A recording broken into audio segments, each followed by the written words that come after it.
I stood there in our sleek, modern kitchen, staring at the charred mess that used to be my passport.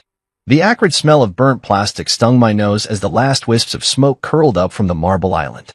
The blue cover was now a blackened, shriveled husk, its edges crumbling like ash. My wife, Brielle, sat just a few feet away, casually sipping her green smoothie, her manicured fingers scrolling through her phone as if she hadn't just set fire to my identity. She didn't even look up when she spoke, her voice dripping with that smug tone I'd grown to hate. "You don't need it," she said, smirking like it was some clever joke. "Stay home and take care of the kids. That's what poor husbands do. I'm going to relax." Relax. That's what she called it. She was jetting off to Santorini tomorrow with Noah, her lover. She thought I didn't know. She thought I was too dumb, too buried in my work, to notice the late-night texts, the girls' trips, the way she'd started dressing up for errands. But I knew. I'd known for months. What she didn't know, what I hadn't told a soul yet, was that I'd just signed the deal of my life. My startup, the little project I'd poured 15 years into, had sold to an international conglomerate for $2 billion. Billion, with a capital B. Cash in my pocket, freedom in my hands, and she had no clue. I'd kept it quiet, even from her, because I wanted to surprise her with a new life. Maybe that villa in Italy we'd talked about years ago, back when she still looked at me like I mattered. But now I saw the truth. She didn't deserve the surprise. She didn't deserve me. I didn't say a word as she finished her smoothie and sauntered upstairs, humming like she'd won some grand victory. I waited until the house was still, the kids tucked into their beds, their soft breathing filling the silence. Then I moved. I grabbed a duffel bag from the closet, stuffed it with clothes, my laptop, a few essentials. I opened the safe in my office, the one she didn't know the code to, and pulled out stacks of cash, some documents, a spare key fob for the car I'd bought last year and never told her about. I didn't need much. I wasn't running away in a panic.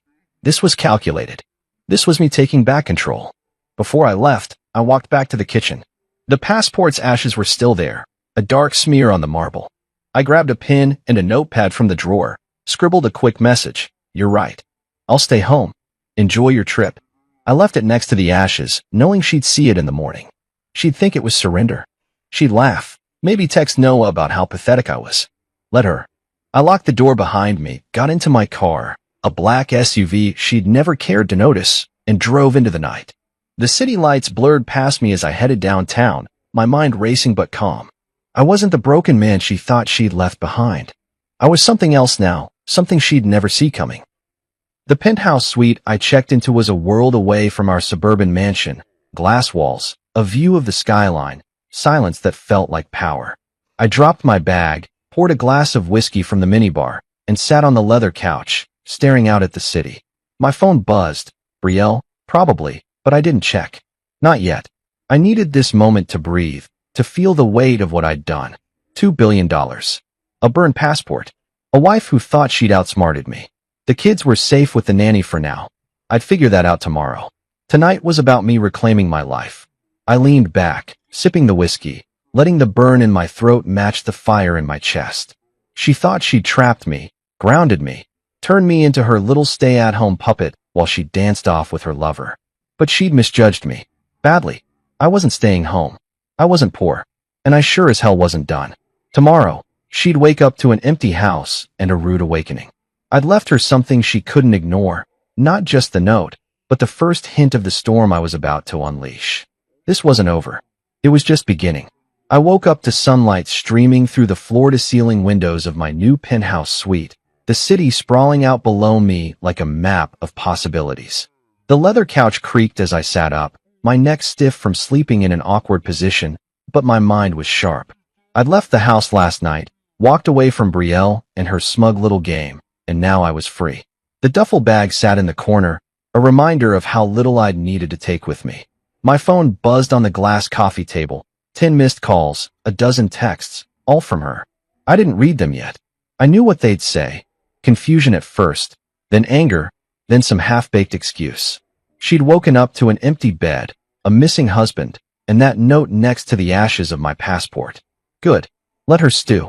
I showered, letting the hot water wash away the last traces of our old life, then dressed in a crisp shirt and jeans, clothes she'd never picked out for me.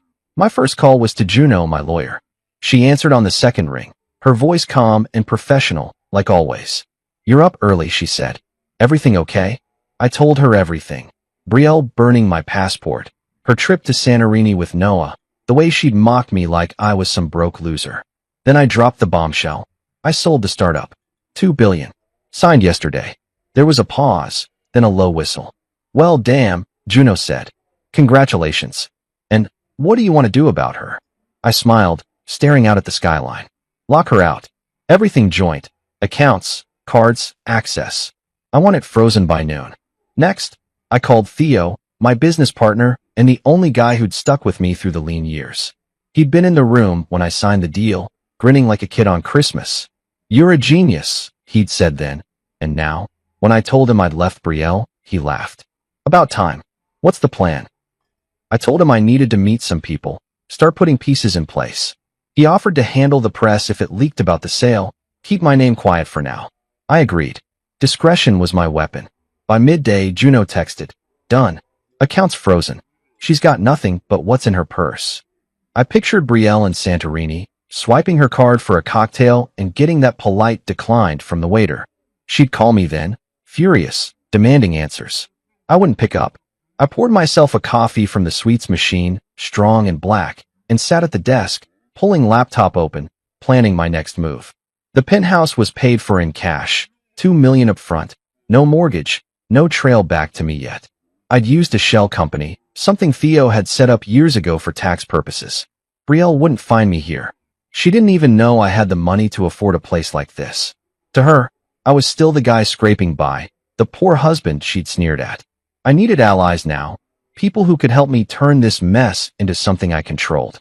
My first stop was Isla, Noah's fiancée.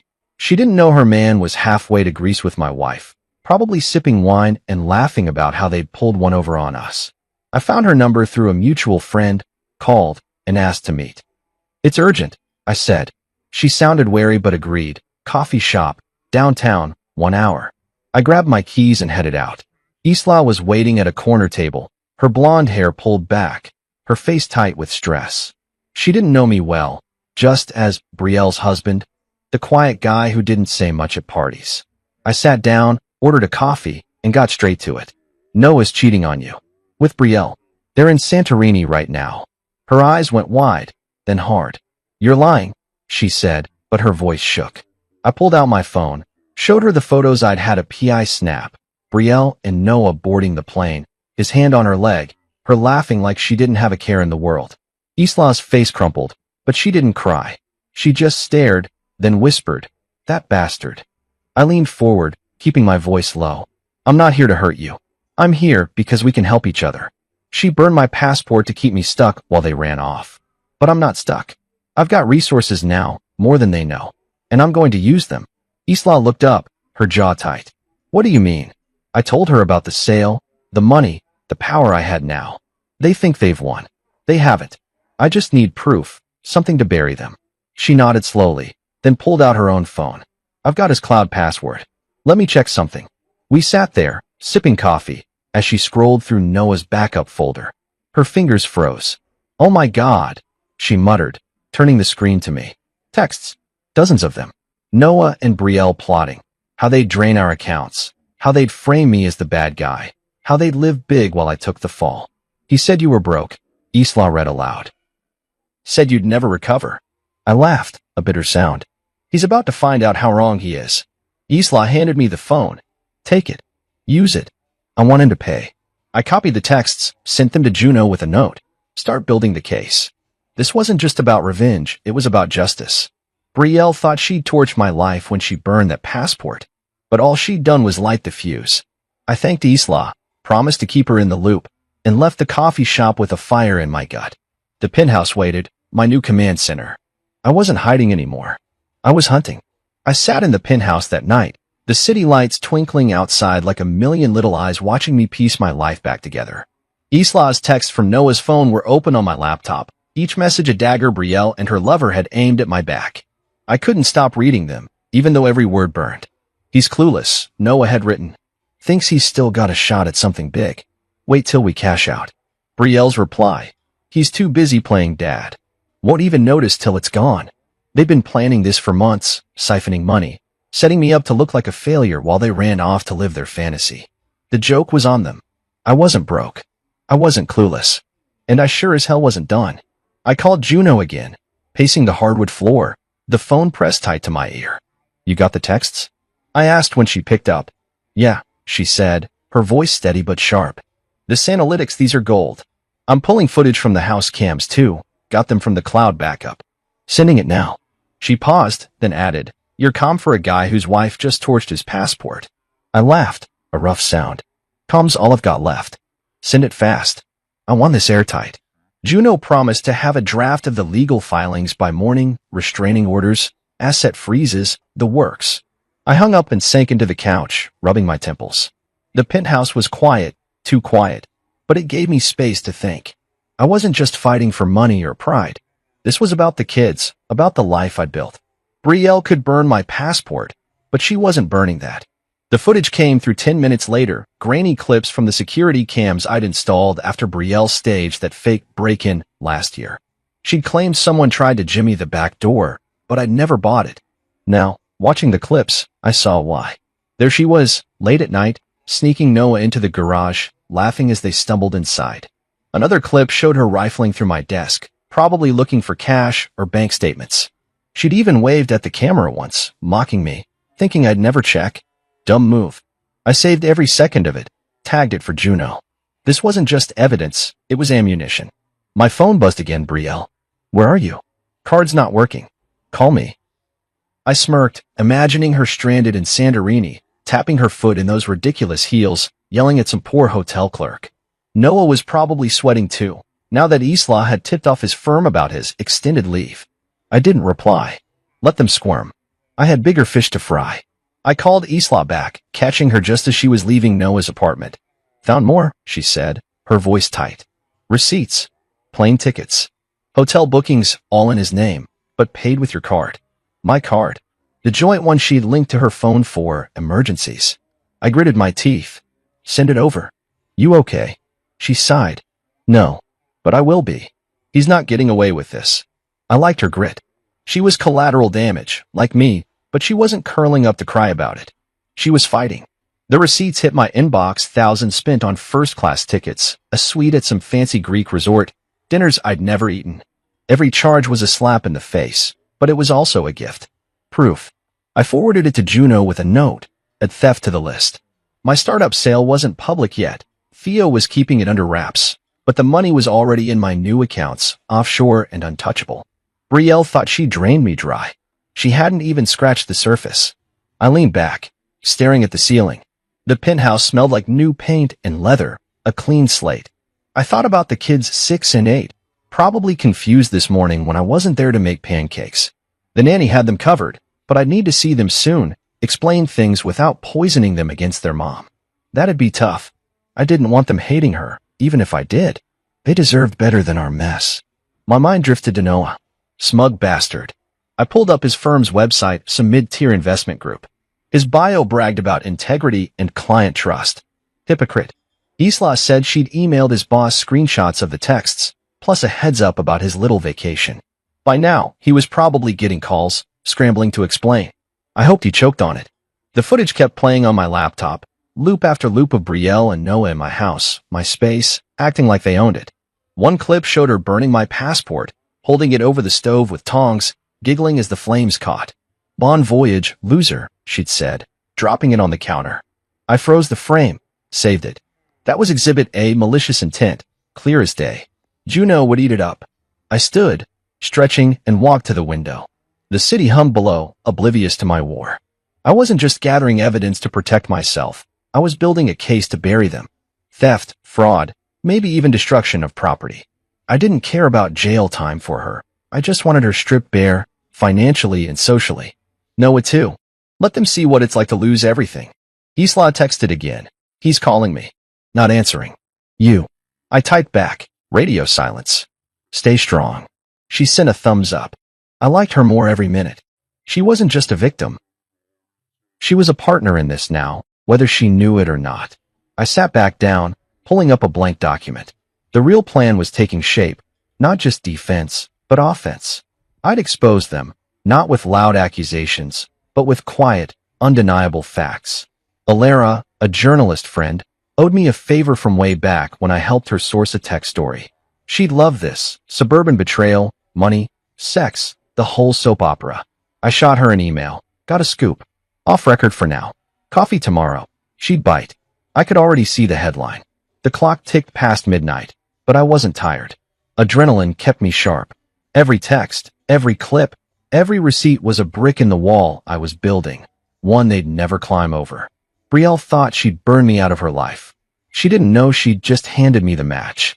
I sat at the desk in my penthouse, the laptop screen glowing with those damning texts and videos, but my mind wasn't on them anymore. It drifted back, way back, to the beginning, 12 years ago, when Brielle and I first met. I was just a scrappy coder then, hunched over a beat-up laptop in a garage that smelled like motor oil and stale coffee. She'd walked in with a friend, all bright eyes and easy smiles, wearing a sundress that caught the light. I'd been debugging code for 16 hours straight, my hair a mess, my shirt wrinkled, but she didn't care. "You look like you're building the future," she'd said, leaning against the workbench. I laughed, shy and awkward, and told her it was just a dumb app idea. She stayed anyway, asking questions, listening like she actually cared. That was the Brielle I fell for, the one who saw something in me when I was nothing. Now, staring out at the city lights, I wondered where that girl went. Back then, I was all ambition, working late nights, scraping by on ramen and hope. She liked it at first, called me her dreamer, said she'd be there when I made it big. We got married 2 years later, a small ceremony in her parents' backyard, me in a borrowed suit, her glowing in white. I promised her the world, and I meant it. But as my startup grew, so did her expectations. The app turned into a platform, the platform into a company, and suddenly I wasn't just a dreamer. I was a machine she wanted to tune. She started picking my clothes, telling me my old jeans were embarrassing now that I had investors to impress. My buddies from college? Too scruffy, she'd say, steering me toward her polished friends instead. Even my family got the cold shoulder. She'd make excuses to skip dinners with my mom, my brother Kai, saying they didn't fit her vibe. I let it happen. That's the part that stings now. I was so focused on building something real, something that'd last, that I didn't see her reshaping me into her accessory. The late nights at the office weren't just about work. They were my escape from her constant nudges, her little digs about how I wasn't fun anymore. She wanted luxury, status, the Instagram life, while I was still the guy who'd rather fix a bug than sip champagne at some gala. Over time, I became this curated version of myself, clean-shaven, buttoned up, quiet at her parties because she'd trained me to be. I thought it was compromise. It wasn't. It was control. The passport burning? That was her final move, her way of saying I didn't matter anymore. "Stay home," she'd smirked, like I was some lapdog she could chain up while she ran off with Noah. She didn't just want me out of the picture, she wanted me small, powerless, a footnote in her shiny new story. I poured a glass of water from the penthouse sink, gulping it down as the memory hit me harder. 12 years, 2 kids, a life I built brick by brick, and she'd lit a match to it like it was trash. But she didn't know the half of it. She didn't know I'd sold the company, that I'd turned that garage dream into $2 billion. To her, I was still the broke coder, the poor husband she could mock. She'd married a lie, but not the one she thought. I walked to the window, pressing my hand against the cool glass. The city buzzed below, alive and indifferent. I thought about the early days, how we'd stay up late dreaming about trips we couldn't afford, like that villa in Florence I'd sketched out on a napkin once. She'd laughed, said we'd go someday when I made it. I made it, all right. And now I was here, alone in a penthouse, while she was sipping wine in Santorini with a guy who thought he'd won her. The irony twisted in my gut. I'd spent years building something for us, for the kids, and she'd traded it for a fling and a tan. My phone buzzed, another text from her. "This isn't funny. Where's the money?" I didn't answer.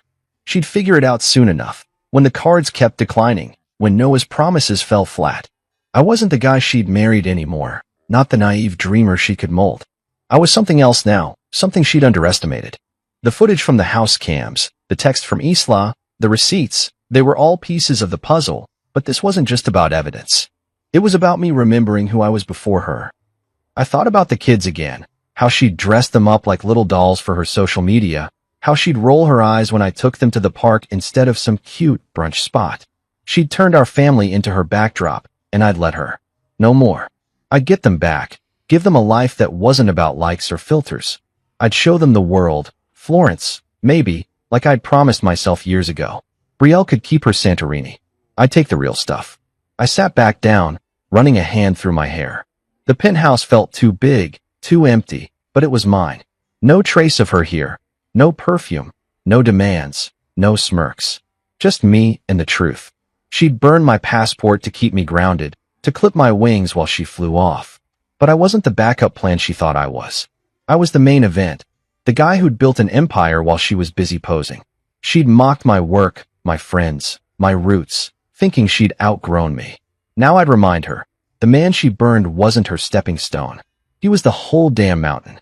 I closed the laptop, the screen going dark.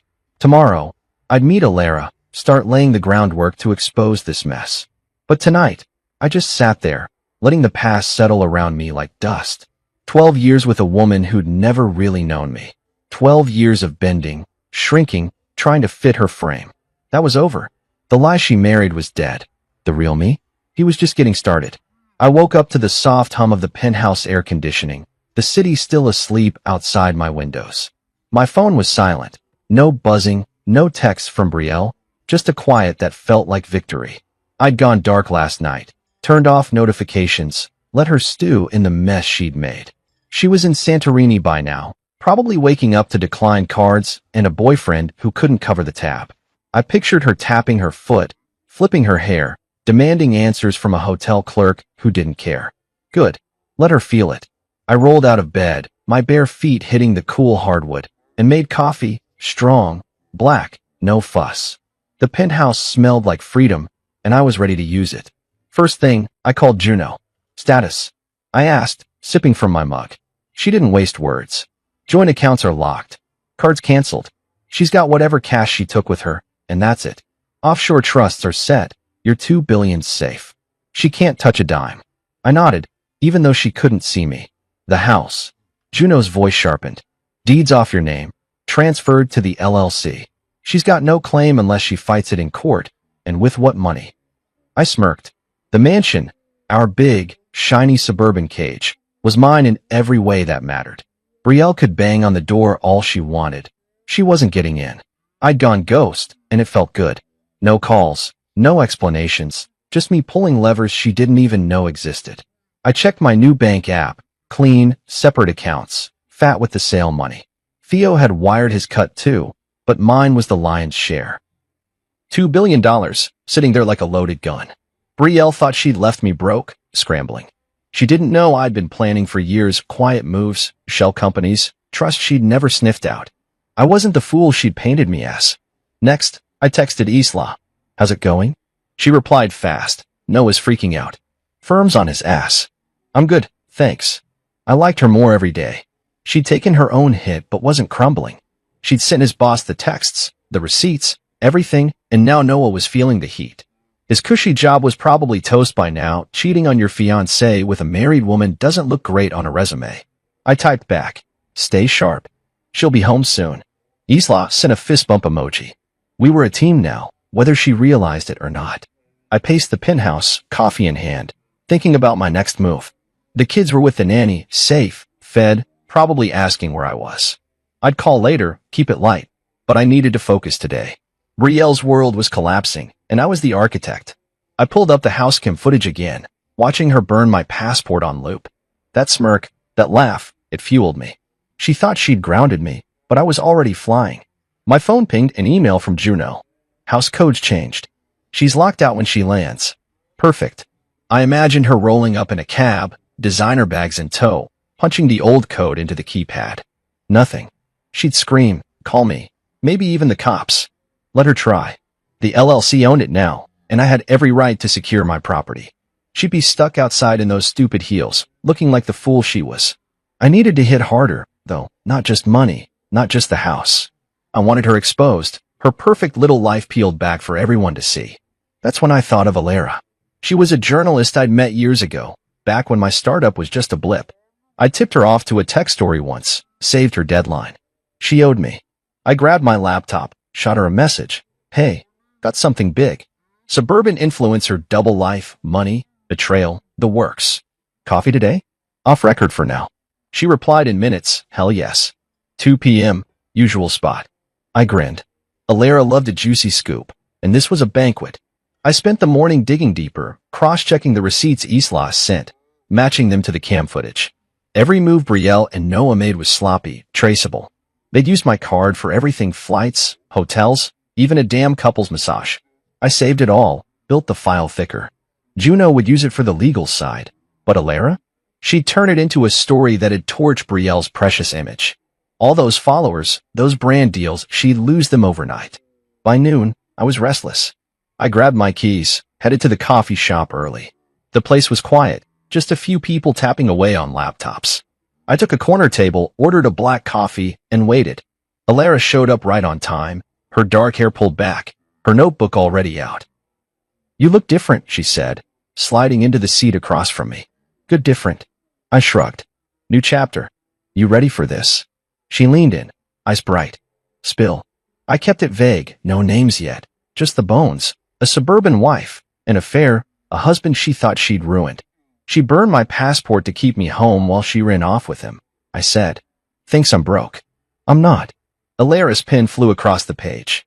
And the twist. I leaned back, sipping my coffee. I just sold my company. $2 billion. She doesn't know. Alara whistled low. That's a hell of a hook. What's the play? I told her I wanted a feature, not about me, not yet, but about the quiet financial abuses, the fake lives people like Brielle lived. She's the centerpiece, I said. Her and her lover. Let the world see. Alara nodded, scribbling. I can run it anonymous for now, sources say, that vibe. When you're ready, we name names. I agreed. Timing was everything. Brielle would be back soon, and I wanted this prime to drop when she least expected it. We hashed out details, how she'd frame it, what I'd send her next. By the time I left, the plan was solid. Back at the penthouse, I checked my phone. Brielle again. This is insane. Answer me. I didn't. Ghost protocol was in full effect. She'd land tomorrow, find the house locked, the money gone, Noah's life imploding. I'd be here, silent, untouchable, pulling strings. She'd burned my passport to trap me. I'd burned her world to set myself free.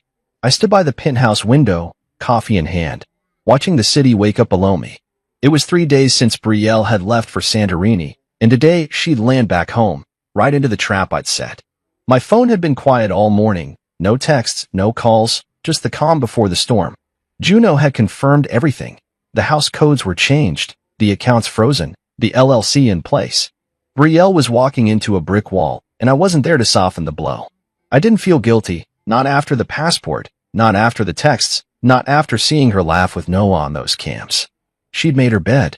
Now she could sleep in it. I checked the flight tracker on my laptop. Her plane was due in at noon. I pictured her strutting through the airport, designer sunglasses on, expecting to come home to her perfect life. Instead, she'd find a locked door and a bank account that didn't answer her prayers. Noah was probably with her, sweating through his excuses, his own world crumbling after Isla's moves. I smirked, sipping my coffee. They deserved each other, two liars scrambling in the wreckage. I wasn't at the house, of course. I'd been watching the cams remotely, the app open on my phone. The nanny had taken the kids to her place last night. My instructions, no questions asked. I'd call them later, tell them I was on a work trip, keep it simple. They didn't need to see this part. The footage from this morning showed an empty driveway, the mansion sitting there like a ghost town. I waited, knowing she'd show up soon, knowing the cameras would catch it all. Around 1 p.m., my phone pinged, a motion alert from the front door cam. There she was. Brielle, rolling up in a cab, her hair a little messy, her face tight with irritation. She dragged her suitcase to the keypad, punched in the old code. Nothing. She tried again, harder, then slammed her fist on the door. I turned up the volume, heard her yell, "What the hell?" She pulled out her phone, probably calling me, but I'd blocked her number last night. No point in listening to her scream. She paced the porch, her heels clicking, then tried the back door. Locked. She kicked it, swore loud enough for the mic to pick up, and sat on the steps, head in her hands. I leaned back on the couch, watching her unravel. She looked smaller out there, less like the queen she played online and more like a kid who'd lost her toy. Her suitcase sat beside her, a bright pink monstrosity stuffed with clothes she couldn't afford anymore. I didn't feel bad. She'd burned my passport, mocked me, run off with Noah thinking she'd won. This was her wake-up call, cold, hard, and overdue. My phone buzzed. Juno. She's at the house, she said. Cops might get called if she keeps banging around. You good with that? I nodded to myself. Yeah, let her try. It's my property now. She's got no leg to stand on. Juno chuckled. She's gonna hate you for this. I shrugged, even though she couldn't see. She hated me anyway. This just makes it official. While Brielle stewed outside, I had work to do. I'd been thinking about my mom lately, how she'd raised me and Kai alone after Dad split, how she'd always said I'd do something big. She died 5 years ago, cancer, and I'd wanted to start a foundation in her name ever since. Brielle had shot it down every time, said it wasn't glamorous enough, that I should focus on real investments like her influencer friends did. Screw that. Now, with the sale money, I could do it right. I called Theo. Hey, you still got that nonprofit guy's number? He did. Sending it now. What's this about? I told him Mom's foundation, education grants, tech for kids like I'd been. He got quiet, then said, she'd love that, man. I'm in, whatever you need. I spent the afternoon on the phone with the nonprofit guy, a sharp dude named Marcus. We hashed out a plan, $5 million to start, scholarships, coding camps, all in Mom's name. It felt good, like I was building something that mattered, not just for me but for her. Brielle never got that, legacy over likes. By the time I hung up, the papers were in motion. I'd sign tomorrow. Back on the cams, Brielle was gone. The cab must have come back. She'd probably checked into a hotel, burning through whatever cash she had left. I didn't care where she went, as long as it wasn't my problem. I poured a whiskey, sat down, and wrote her a letter. Not an email, not a text, old school, pen on paper. I kept it short. You burned my passport to take a man on my dream trip. So I burned the illusion you called a marriage. I won't stop you from chasing fantasies. But you'll do it without me, and without the empire I built. I sealed it, addressed it to the house. The mail guy would drop it tomorrow. She'd find it eventually, whenever she figured out how to get back in. I leaned back, sipping the whiskey, letting the burn settle in my chest. The penthouse was quiet, but it didn't feel empty anymore. It felt like mine. The kids would be okay. I'd see them soon, take them somewhere fun, away from this mess. Brielle? She'd landed back in reality, and it wasn't the soft landing she'd expected. The cams had caught her meltdown, another piece for Juno's file, but I didn't need to watch it again. I'd seen enough. The clock hit 8 p.m. I stood, stretched, and walked to the window. The city glowed, alive and moving, while Brielle's world shrank. She'd thought she could burn me out of her life, leave me stuck while she danced off with Noah. But I wasn't stuck. I was free, freer than I'd been in years. The foundation was my start, a piece of something real. She'd get the letter, read the words, and no, this wasn't her game anymore. It was mine, and I was just warming up. I woke up to the sound of rain tapping against the penthouse windows, a steady drum that matched the rhythm of my thoughts. It was day 4 since Brielle's world started cracking, and I could feel the shift in the air, like the storm outside was washing away the last of her illusions. I made coffee, the machine hissing as I checked my phone. No calls from her, not since I'd blocked her, but the internet was buzzing. She'd posted late last night on her precious social media, some vague, dramatic caption, going through something real, but coming back stronger. I snorted into my mug. Typical Brielle, spinning her mess into a sob story, fishing for likes and sympathy. She didn't know the half of what was coming. I pulled up the house cams from yesterday's footage, her pacing the porch, yelling into her phone, then slumping off with her suitcase. She'd probably crashed at a hotel, maybe Noah's place if he'd made it back too. Didn't matter. She was scrambling, and I was steady. Juno had texted. She tried a lawyer. Some cheap guy. He's got nothing, prenup's ironclad. I grinned. That prenup, she'd laughed when we signed it, said it was pointless because I'd never amount to much. Now it was her cage, locking her out of my billions. The rain picked up, streaking the glass as I sat at the desk, laptop open. Alara's article had gone live an hour ago, behind the facade, when influence becomes control, and it was already spreading. She'd kept it anonymous like I'd asked, no names yet, just a suburban influencer who'd manipulated her husband's finances while living a double life with a lover. The details were vague but sharp. Enough to make people whisper, to make Brielle's followers squint at her latest post and wonder. I scrolled X, watching the chatter build. Sounds like someone I know, one user wrote. These fake perfect wives are the worst, said another. I didn't reply, didn't need to. The seed was planted. My phone buzzed. Alara. It's hitting. Comments are wild. You good? I typed back. Perfect. Let it cook. She sent a fire emoji. I leaned back, sipping my coffee, feeling the warmth spread. Brielle's whole game was her image. Those curated photos, they blessed captions, the brand deals that paid for her highlights and handbags. Now it was crumbling, and she didn't even know why yet. Her followers weren't buying the pity play. Too many had seen the article. Too many were connecting dots. I thought about her out there, probably refreshing her phone, watching the likes slow down. She'd call it a glitch, blame the algorithm, but the truth was colder. People smelled the lie. Her friends, those shallow influencer types she'd collected, were already pulling back. I'd seen it on her account. Fewer comments from the usual crew, no hard eyes from the Yoga Mom squad. Brands would be next. They'd drop her quietly, no emails, just a slow fade. She'd built her castle on sand, and the tide was coming in. An email popped up, anonymous, no name, just a throwaway address. She used to mock you, it read. Called you her little money tree. Said you'd never leave because you had no spine. Glad you proved her wrong. I stared at it, my jaw tight. One of her cronies, maybe, or someone she'd vented to at a wine night. Didn't matter who. It confirmed what I'd suspected. She'd never respected me, just used me as her prop. I saved it, forwarded it to Juno. Another brick in the wall. The rain kept falling, a gray curtain over the city. I stood, stretching, and walked to the window. Brielle was in damage control mode, but she had no tools left. No money, no house, no husband to lean on. Noah was useless too. Isla had gutted his career, and he'd be lucky to keep a job flipping burgers. I pictured them holed up somewhere, arguing over whose fault it was, their grand plan in ashes.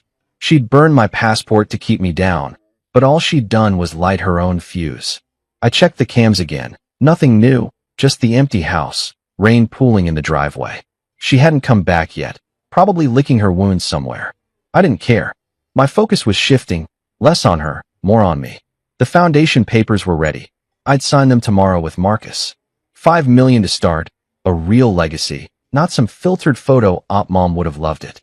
Brielle never did. She'd called it a waste, said I should buy a yacht instead. Funny how she'd chased flash while I built substance. My phone pinged again, a text from Theo. Article's a hit. You sure you don't want your name out there? Hero vibes. I laughed, typed back. Not yet. Let her burn first.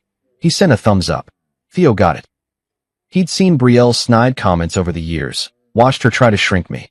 Now he was cheering me on, and it felt good to have him in my corner.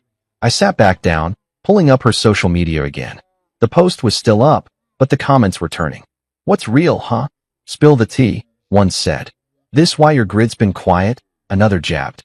I didn't smile, too much anger for that, but I felt the shift. She'd thrived on control, on everyone buying her act. Now the mask was slipping, and she couldn't glue it back on. The anonymous email stuck with me. Little money tree. That's what she'd seen me as, something to shake for cash, then toss when the leaves dried up. She didn't know I'd grown roots deeper than she could reach, that I'd turned that tree into a forest. $2 billion, a new life, a chance to be me again. She'd mocked my work ethic, my quiet nights coding while she partied. Now that work had uprooted her whole game. I poured a whiskey, the rain a steady beat outside. The article was just the start. Alara had more coming when I gave the word. Brielle's burn notice was live, and the fire was spreading. She'd wake up tomorrow to fewer followers, colder friends, a life she couldn't fake her way out of. I wasn't gloating, not yet. This wasn't about joy. It was about justice. She tried to burn me out of her story. Now I was writing the ending, and it wasn't hers to control. I stood in the penthouse kitchen, the morning light cutting through the rain clouds that had finally cleared. The coffee machine gurgled as I waited, my mind on the meeting ahead. Brielle had texted last night. Not from her number, probably a friend's phone since I'd blocked her. We need to talk. Public place. Please. I'd stared at it for 10 minutes before replying. Fine. Noon. The diner on 5th. I didn't want to see her, didn't want to hear her voice, but I needed to look her in the eye one last time. See if she'd squirm, lie, or finally break. The diner was neutral ground, busy enough that she couldn't make a scene. I'd hear her out, then walk away for good. The clock hit 11:30, and I grabbed my jacket, plain, black, nothing she'd picked. The drive was short, the city humming around me as I pulled into the diner's lot. She was already there, sitting in a booth by the window, her hair pulled back, her face bare of the usual makeup.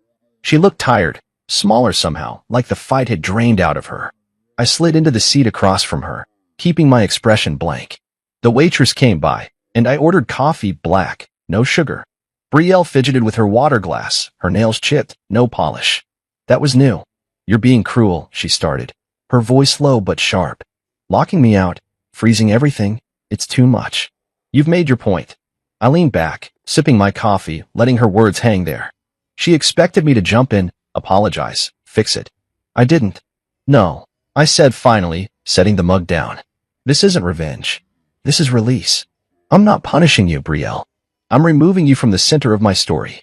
Her eyes narrowed, then widened, like she couldn't decide if I was serious. Your story? She snapped. What about ours? The kids, the house? You burned that. I cut in, my voice steady. The second you torched my passport and ran off with Noah. You don't get to play wife now. She flinched, her hands tightening on the glass. It wasn't like that, she said, but her tone was weak, rehearsed. I just needed a break. You were always working, always gone.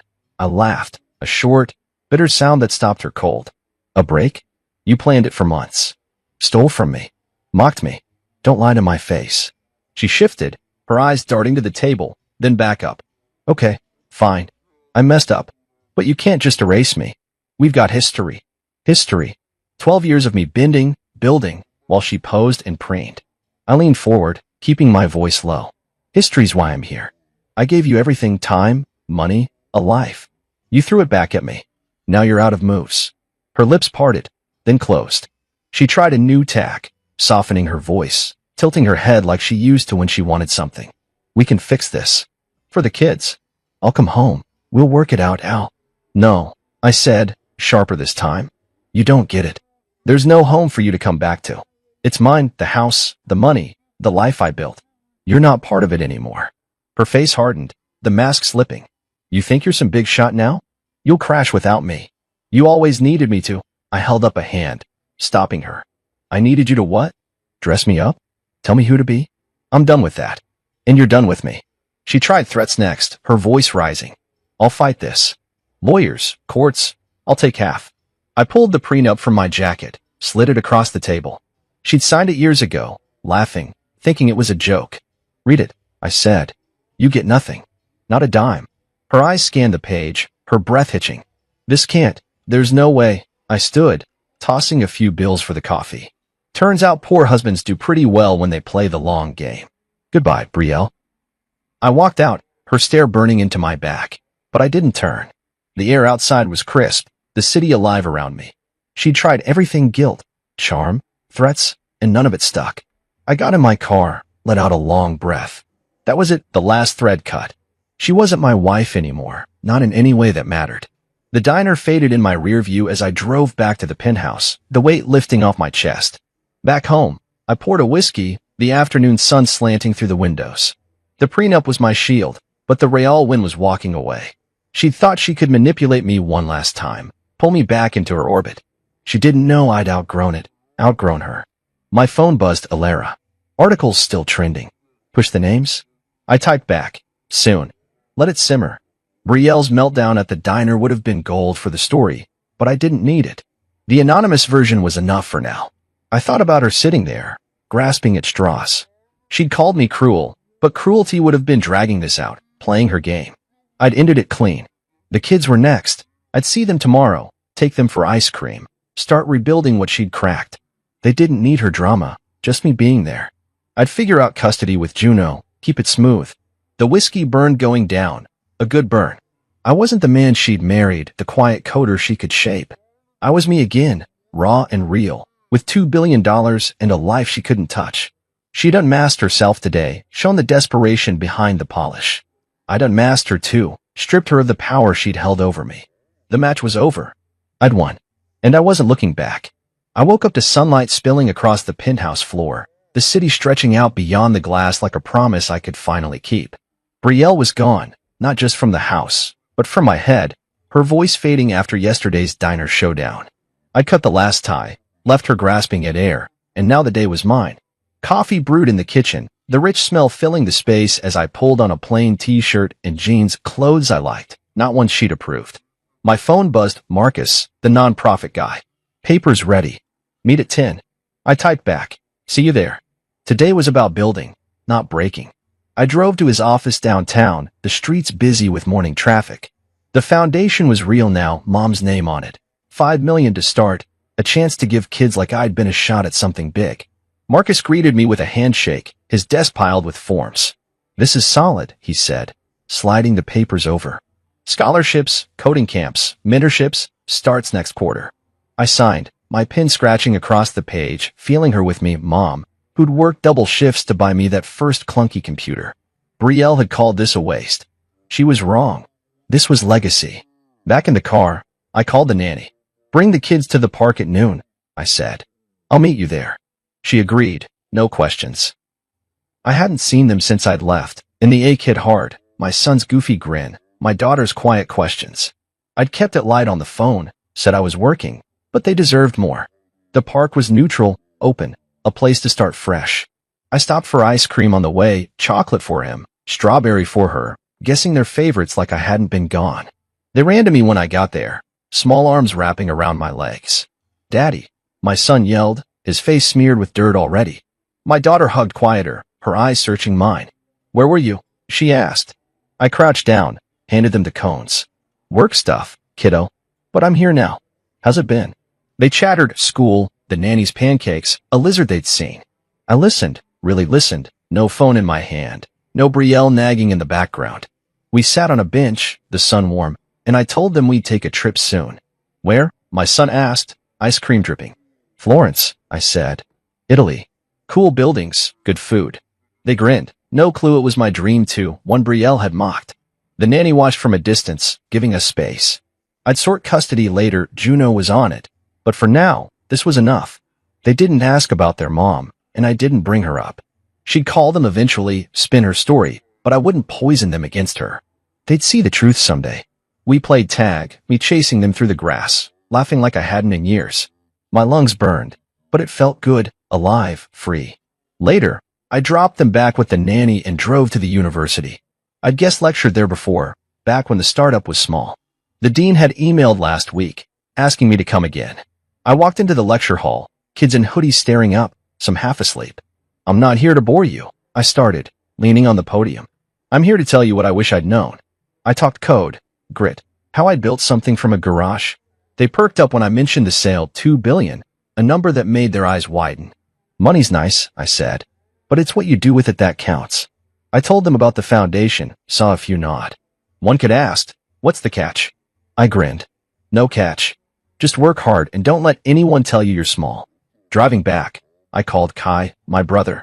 We drifted, Brielle's doing, mostly, saying he was too rough for her crowd. Hey, man, I said when he picked up. Been too long. He laughed, deep and warm. No kidding.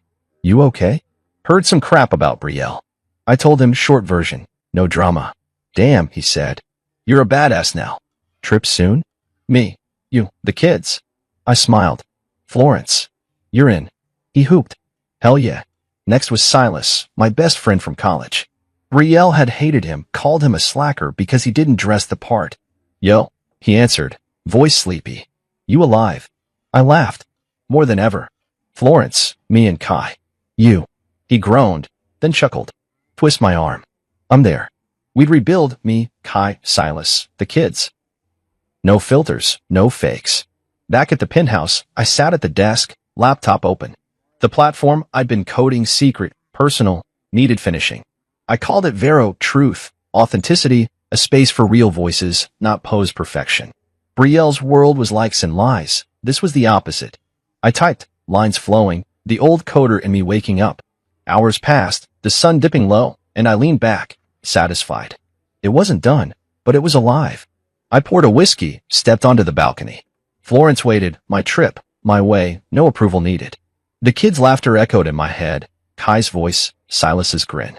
The foundation was rolling, the lecture had landed, Vera was breathing.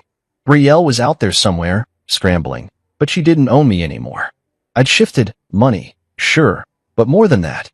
Freedom, purpose. Me again, not her version. The city glowed below, a canvas I could paint on now.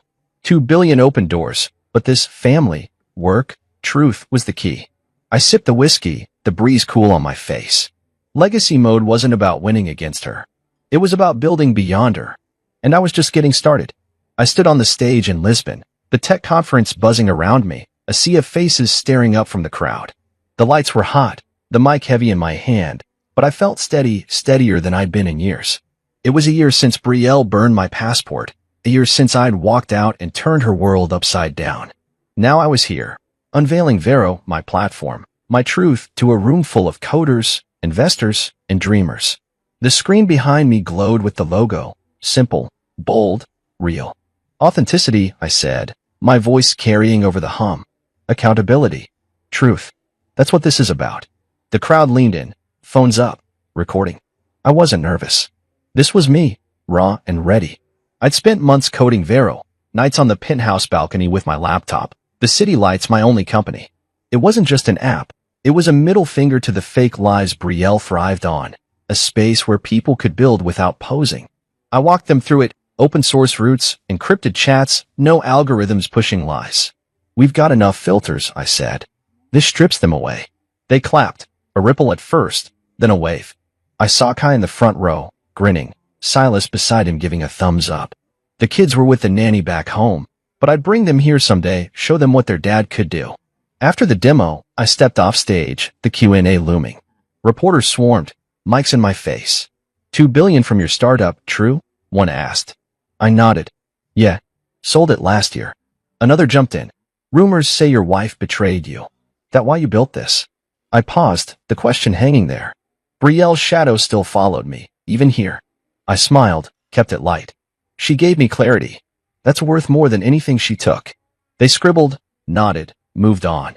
I didn't name her, not yet. Alara's article had done its job, and Brielle's name was mud online anyway. I didn't need to twist the knife.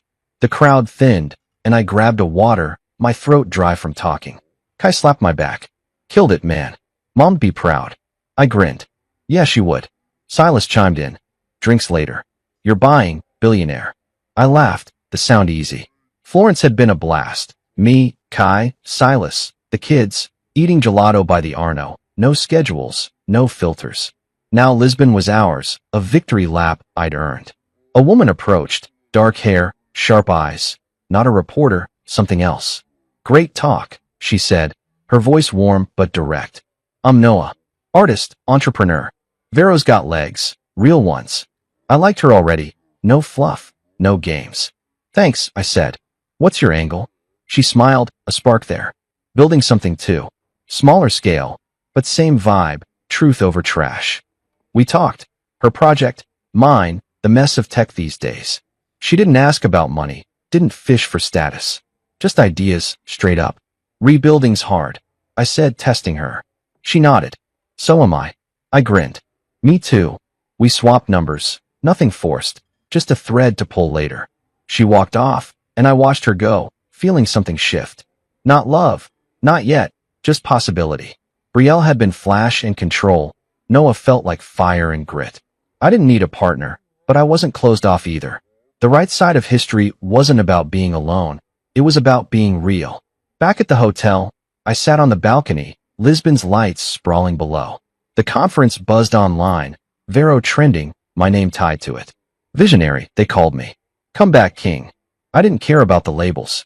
The sale, the money, it was fuel, not the fire. The fire was this, the foundation thriving, kids in coding camps because of mom's name, my own kids laughing again, asking about Italy, Kai and Silas back in my life, Vero breathing, growing. Brielle?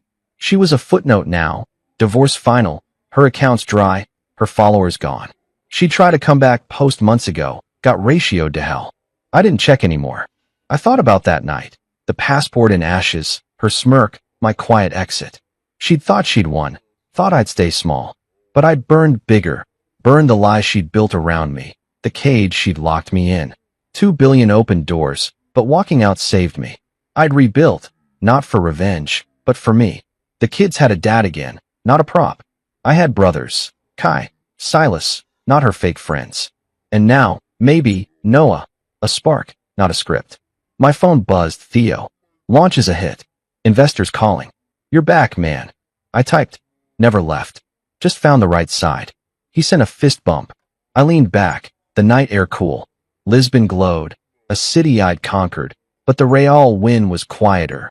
Me here, whole. Brielle's fire hadn't destroyed me. It had cleared the way, torched the junk I didn't need. I'd lost a wife, a house, a version of myself I'd hated. I'd gained everything else. I stood, stretching, the conference noise fading below. Vera was out there now, my mark on the world. The foundation was growing, the kids were mine, and Noah's number sat in my phone, a maybe, a what if. I didn't need to prove anything to Brielle anymore. She'd lost the game she'd started. I was on the right side, not of money or fame, but of me. The man I'd always been, under her noise. The one she'd never seen coming. I walked inside, the balcony door clicking shut. Tomorrow, I'd fly home, kids, Kai, Silas, a life I'd built. Some fires don't end you. They start you. And I was burning bright. You ever feel your heartbeat in your teeth? It's a hollow, thudding ache that shifts your focus inward until every nerve in your jaw aches with anticipation. That's exactly what happened the moment Karina Ellison slid the HR document across the conference table, her fingers barely grazing the paper's edge before she snapped it into place, like a gavel striking down a verdict.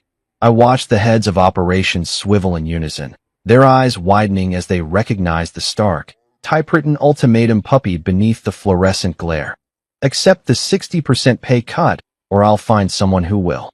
Silence roared in that room, a vacuum sucking the oxygen from my lungs. My pulse drummed in my molars, but somehow I managed not to flinch. Her words came out cold and measured, each syllable a calculated blow delivered in front of the entire staff. Her kingdom. Cold, public, humiliating. Karina's voice never wavered, never dipped into hesitation. She didn't need to. This was her power move, a demonstration of everything she'd built. Respect, fear, authority. Yet they didn't know that I was her husband. Not officially. That fact was part of her design. Control behind closed doors, invisibility in public. I'd watched her sculpt our shared world around my absence, turning me into a ghost at our own dinner table, and there she was, doing it again. I kept my face neutral, my posture relaxed, though beneath the surface I was raw with outrage.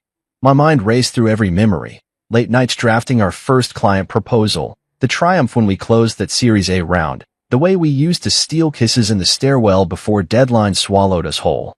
Back then, we were equals, partners. Now, here I stood as collateral, evidence of her ruthless ascent. When her gaze flicked to me, calm, imperious, I responded with a measured, I'll need 24 hours to consider. My tone held just enough restraint to mask the tsunami inside. Every eye in the room bore into me, assessing, waiting for a sign of weakness. They didn't understand. None of them knew I'd once been her confidant, her co-conspirator in every late-night brainstorming session. They saw a colleague, maybe an underperforming executive whose time had passed. They didn't see the husband she dismantled piece by piece, the man who had supported her climb to the top while she sharpened her claws. But now, as I watched my words echo against the glass walls, I felt a quiet shift inside, the cracking of something I thought was unbreakable. Something in me broke in that moment, too. Karina's lips twitched, almost a smile. She stood, smoothing the lapels of her tailored blazer, and announced the meeting was adjourned. Around me, chairs scraped back, and a low murmur rippled through the room as colleagues gathered their briefcases and coffee cups. I didn't move. I watched them file past, their conversations hushed, as if they were afraid to disturb the moment's aftermath. Their shocked glances cut sharper than any blade. I allowed myself a slow breath before packing my laptop and notes, every motion deliberate, like a man who wants to show he still controls his own destiny, even if only in that small gesture. When I finally stepped out into the hallway, the corridor lights felt harsh and accusing. I closed my eyes for a split second and pictured Lucas, our 11-year-old, asleep in his room, blissfully unaware that his father was being publicly castrated in the name of corporate strategy. There was anger, yes, but beneath it was a deeper tremor of betrayal, an ache for the life we once shared, for the partnership I believed we had. Yet I knew that path had closed the moment she chose to humiliate me in front of people who would never care if I existed or not. I descended the elevator, pressing the lobby button with an almost violent snap. And as the doors opened, I realized I couldn't go home. Not yet. I wasn't ready to face her tonight, to pretend everything was normal over dinner. I ducked into the stairwell instead, my footsteps echoing on concrete, and leaned against the cool wall. My fingers itched for my phone, but I resisted. Instead, I focused on steadying my breath, grounding myself in the moment. I replayed her words, the way she looked at me with that flicker of triumph in her eyes. I'll find someone who will. Someone who would take my place, who would be grateful for scraps. But that wasn't me anymore. The man who sat in that boardroom didn't tremble under her gaze. He didn't cower. He met her challenge with a request for time, a luxury she rarely afforded herself or anyone else. In that request, I felt the spark of something else, hope. Not hope for reconciliation, but hope for escape and reinvention. I pressed my back to the wall, closed my eyes, and made a decision to answer her ultimatum not with defeat, but with defiance. I straightened up, squared my shoulders, and stepped out of the stairwell into the quiet hum of the parking garage. The cool air hit me like a shock, and I inhaled, tasting freedom for the first time in years. I would give her 24 hours. I would consider her cut, her terms, her power, but I would also consider my own options. And when I re-entered that glass fortress tomorrow, I wouldn't be the same man who walked out tonight. Something had shattered alongside my composure, but what emerged was stronger, a conviction that there was a life beyond her empire, and I intended to build it on my own terms. In that dark garage, with the echo of my footsteps fading, I touched my thumb to my teeth, feeling the rapid pulse beneath. Yes, I still felt my heartbeat there, but it no longer held fear. It held determination. I had 24 hours to choose. And I was going to choose me. We were just two names on a startup's payroll back then, Karina and me, young, hungry, and unaware of how ambition can rot the foundation it's built on. Silver Systems didn't have glossy logos or multi-million-dollar contracts at the time. Just a vision and a loft office above a bakery that made the whole place smell like sourdough and dreams. We were a ragtag bunch, chasing cloud infrastructure innovation like it was oxygen, and somehow in the middle of the chaos, we found each other. It started as late-night burrito runs, then turned into stolen kisses by the printer, and before I knew it, we were co-writing code, goals, and a life. Karina was fire, sharp, commanding, impossible to ignore. She saw ladders everywhere and climbed them 2 rungs at a time. I admired that at first. I encouraged it. Supported her moves, took notes during pitch rehearsals, edited her presentations, even let her practice telling off underperforming engineers on me just so she'd sound fierce but fair. I wanted her to rise. I never realized she was training herself to rise alone. When she got promoted to VP of HR, I celebrated like it was my own win. She had presence in meetings, command over a room, and I found my niche in strategic partnerships. Quiet work, but critical. I built our client list from nothing: cold calls, trade shows, chasing leads that didn't want to be chased. I landed contracts that floated payroll during tight months, established relationships that the board would later call foundational to our scale. But I wasn't flashy about it. I wasn't on magazine panels or featured in Forbes' Next 100. I didn't need that. Karina did. She loved the spotlight, the applause, the LinkedIn reposts that called her visionary and disruptive. I was content with peace. She craved clout. And somewhere along the way, she stopped seeing us as partners and started seeing me as a prop, a placeholder, a man behind the curtain. We moved into a townhome in Rosegate once bonuses started to roll in. I remember the first night there, standing in the kitchen while Lucas napped upstairs, and she walked in wearing her silver-branded fleece, eyes sparkling from a company-wide presentation she'd just delivered. "We're building something huge," she whispered, arms wrapping around my waist. Together. I believed her. Foolishly. Because even then, the cracks had begun. She didn't ask how my meetings went anymore. She missed dinner twice a week for executive strategy calls and slowly replaced our shared calendar with her own. Our conversations drifted from personal to professional and then stopped altogether. At work, she stopped looking at me like I was her person. She looked at me like an asset, useful, but expendable. I should have spoken up. Should have pulled the ripcord when I started noticing the small humiliations, the time she corrected my report in front of the junior staff instead of waiting till we got home, or when she forgot to loop me in on a major contract negotiation even though the client had been mine. But I didn't. I told myself it was temporary, that the pressure would ease. that she'd remember we were on the same team. That boardroom meeting proved otherwise. After she slid that document across the table, with its ice-cold demand for a 60% pay cut and a threat of replacement, I replayed every compromise I'd ever made for her.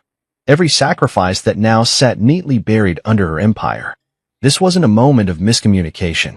This was who she had become, and who she expected me to become: silent, compliant, replaceable. I drove home that day on autopilot, gripping the steering wheel tighter than necessary, the taste of humiliation still sour in my mouth. Our neighborhood looked too pristine, too polished for what I was feeling, like reality refused to match the storm inside me. I pulled into the driveway and just sat there for a moment, engine idling, watching the soft glow of our living room lamp filter through the blinds. When I stepped inside, Lucas was on the floor building a Lego version of something that looked like Silver's office. He looked up and smiled. "Mom said you were in a big meeting." He didn't know. He couldn't. And that innocence punched me harder than anything she'd said. Karina was in the kitchen, heating something in the microwave. She didn't turn around. "Hey," she said, casual. Like she hadn't tried to publicly amputate my career just a few hours earlier. I wanted to shout, to demand an explanation. But instead, I stared at her back, at the way she moved with such certainty, like her world was untouched by the damage she left in mine. "You ambushed me today," I said finally. She paused. "Barely." Then she turned, arms crossed. "It wasn't personal. It was a strategic decision. You did it in front of them," I said, voice low. "They're staff. Not family," she replied, coolly. "They don't know we're married. They don't need to." I blinked. "You think that makes it better?" She shrugged. "I made a call. It's not about you." And that's when I knew. It wasn't about me, not anymore. Not for a long time. I had been riding shotgun in a car she was driving straight off a cliff, and I'd been too loyal to jump out. I walked upstairs, past Lucas's drawings taped to the wall, past our wedding photo that still hung crooked on the hallway frame. I stood in our bedroom for a long time, looking at the life we built. The life she broke, one calculated decision at a time. That night, I didn't sleep. I watched the ceiling shift from shadow to sunlight and felt the weight of something final settle into my bones. I wasn't angry anymore. I was awake. By morning, I wasn't the man who used to quietly protect her legacy. I was the man she underestimated. And I was done waiting for her to remember what we built. I was going to build something better. Without her. I couldn't stop replaying the scene. Karina's voice sharp, cold, like a blade across the back of my neck. The way the others looked at me as she did it, some with pity, some with silent relief that they weren't the target. The tap of her pen after the ultimatum. The stillness in the room as I said I needed 24 hours. And now, alone in my car, I sat parked outside our home with the engine off, fingers still gripping the wheel like I was waiting for something to crash. The house was dark except for the small porch light that flickered every few seconds, casting shadows across the front yard like ghosts pacing the grass. I didn't move. I stared at the windshield, my reflection faint in the glass. I didn't know who I saw anymore. Husband, father, employee, target. And now, maybe something else entirely, something I hadn't felt in a long time, unshackled. Humiliation has a strange way of stripping things clean. You stop making excuses. You stop lying to yourself. You see things plain. Eventually, I stepped out and quietly made my way into the house. Lucas was asleep, his door cracked open just enough for the glow of his nightlight to seep through. I paused, peeking inside. He had fallen asleep with a drawing clutched in one hand, crayons scattered across his bed. I stepped in softly, eased the paper from his fingers. It was a family drawing, him in the center, Karina on the right, our dog that died 2 years ago on the left. Me? I wasn't there. Just a smudge where another figure might have gone, erased with a careless pink thumb. Maybe I'd missed too many breakfasts. Too many games. Maybe I'd made myself invisible. Or maybe I'd been made that way. I tucked the sheet on his nightstand and walked to my office downstairs. The walls were still lined with client folders, pitch decks, hand-drawn org charts from when Silver was nothing more than a desperate group of tech optimists trying to outthink Amazon. I'd built our strategic arm from scratch. Courted clients no one else could get close to. Held on to relationships like they were rope bridges. And now? A 60% pay cut for the man who brought in a third of the company's recurring revenue. Loyalty was a currency I spent far too generously. I opened my laptop. The company org chart still sat open in a pinned tab from earlier that afternoon. My name, now attached to a strange new title, Special Consultant. It felt like a severance in disguise. I stared at it for a full minute before closing the tab. Then I opened a new one and typed 4 words: Kortnick's Systems career page. Kortnick's. The name had always lingered like a whisper in Silver's corridors. Our top competitor. Sleeker, louder, better funded. They tried poaching me 3 times before, always dangling better pay, better titles, faster tracks. And I turned them down each time for loyalty, for principle, for Karina. Never again. I bypassed their careers page and pulled up my contacts instead. Jared Ortega. The name brought back a flood of memories. He'd been an intern on my team a decade ago, fresh out of grad school with more ideas than tact. I mentored him, taught him how to pitch without sounding like he was begging, showed him how to read a room. We'd lost touch when he left for Kortnick's 5 years back. Now he was VP of Strategic Growth. I stared at his name for a beat longer. My mouse hovered over a message. I clicked. Jared. Long time. Hope you're well. I'd like to discuss something important. Are you available this week for a quick conversation? I hit send, closed the tab, and stared into the quiet darkness. For minutes later, I heard the ping. I leaned forward and opened it. Marcus. Damn, I hoped this day would come. You free tomorrow morning? Early. I stared at the message.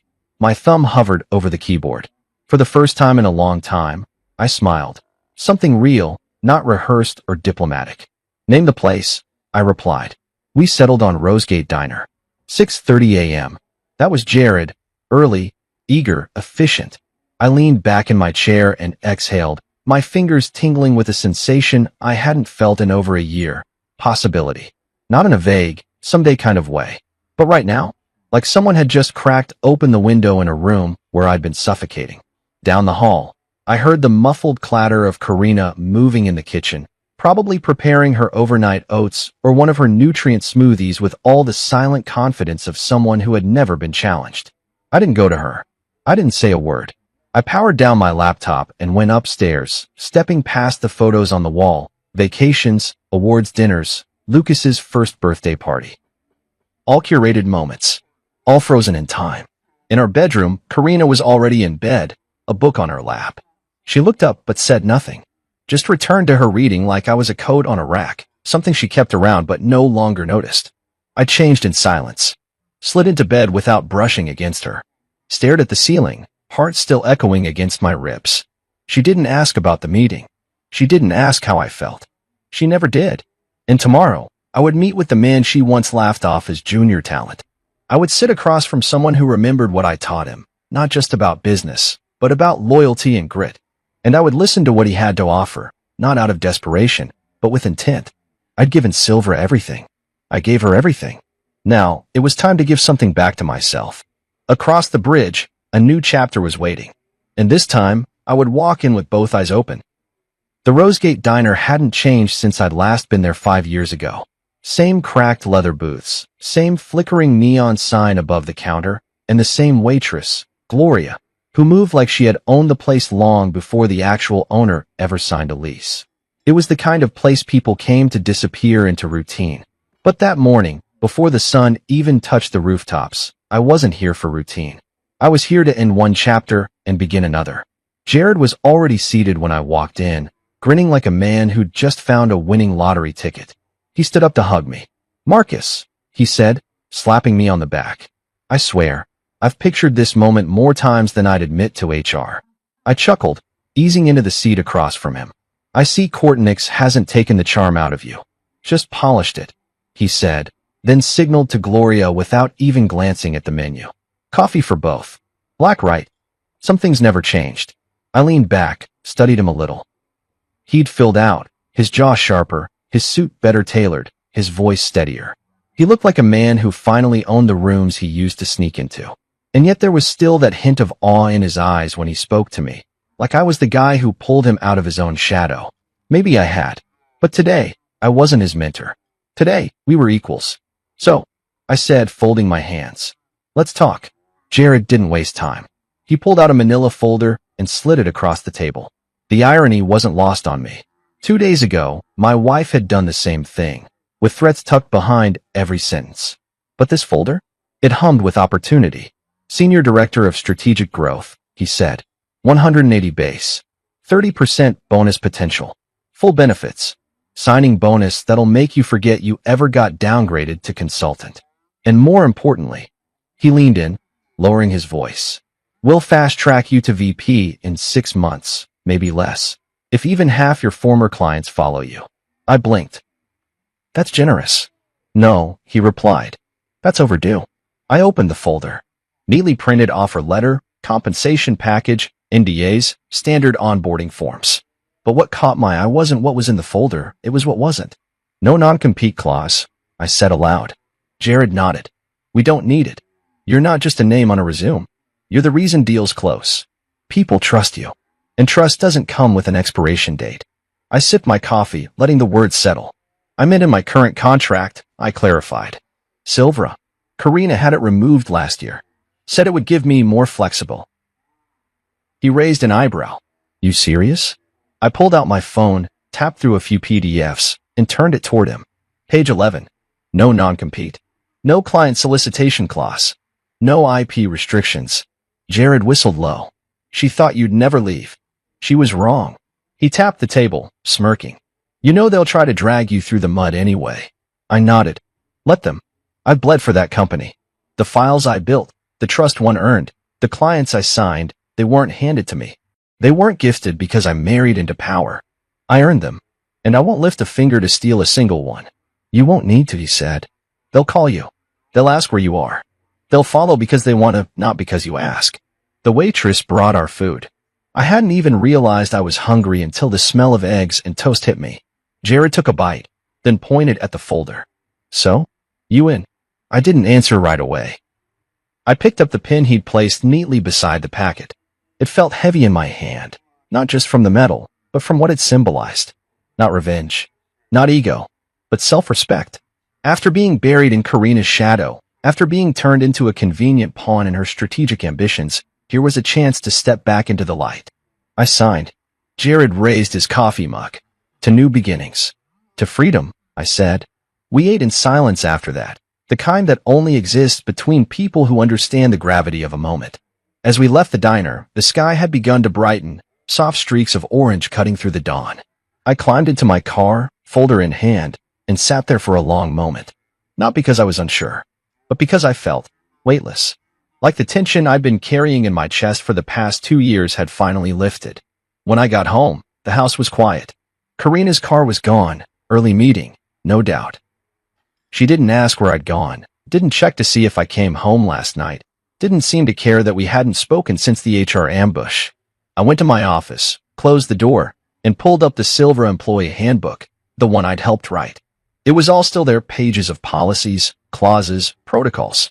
But none of it applied to me anymore. I was untethered. Still, I scanned through my own employment agreement again, just to be sure. No non-compete. No restrictions on where I worked next. Karina had assumed I'd be loyal until the end. She'd never imagined I'd have the spine to walk away, much less the leverage to land somewhere stronger. She'd unhooked my leash thinking I wouldn't move without her. Her mistake. I printed my resignation letter that night. Straightforward. Professional. No bitterness on the page, but every sentence dripped with clarity. Tomorrow, I would walk into her glass-walled office wearing the same suit I wore when we pitched Silver to its first investor. Black. Crisp. Poised. And this time, I wouldn't be the one begging for her approval. I'd be the one holding the final word. I wore the suit with intention. Blackwell. Tailored. The one I hadn't touched in years but never had the heart to get rid of. The one I wore when Karina and I pitched Silver to the angel investors who first gave us a shot. Back then, she had held my hand under the conference table, squeezing twice every time she got nervous. No? She wouldn't even meet my eyes across the dinner table. The irony was rich. I adjusted my cufflinks in the mirror, took a long breath, and walked out the door. The drive to Silver was quiet. Not a single song felt right, so I let the silence ride with me. I passed the same coffee shop where Karina and I used to split a bagel on early mornings. She always took the top half with the extra sesame seeds. These days, she barely spoke before leaving for the gym or another strategy call. Somewhere between ambition and titles, we stopped being a team. When I stepped into the building, I nodded at reception, then rode the elevator to the executive floor. My heart didn't race. No tremble in my hands. Just a strange calm, like I was walking into a funeral I'd already grieved.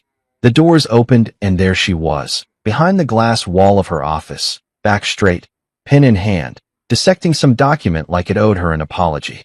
I knocked once. She looked up, surprised to see me. "Marcus," she said flatly. "I thought you were taking the day." "I'm here to make a decision," I replied, stepping inside and closing the door behind me. She gestured without standing. "Go ahead." I placed the resignation letter on her desk. No preamble, no apology, just the truth in 12-point calibri. She didn't reach for it, just stared at it like it might explode. Then she leaned back in her chair, arms crossing slowly. "You're making a mistake," she said. "No," I replied. "I'm making a choice." There was a flicker behind her eyes. Surprise, maybe, or something closer to irritation. She wasn't used to being challenged, especially not by me. "You're walking away from 14 years, she said. I nodded. 14 years where I made this company millions. 14 years where I stayed loyal even when it cost me time with my son, cost me my peace. Her tone hardened. "You're not going to find another role in this market at your level.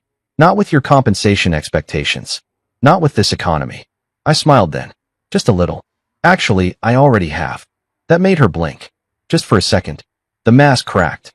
"Where?" "Courtnix," I said. Calm. Direct. And there it was, the moment she lost control.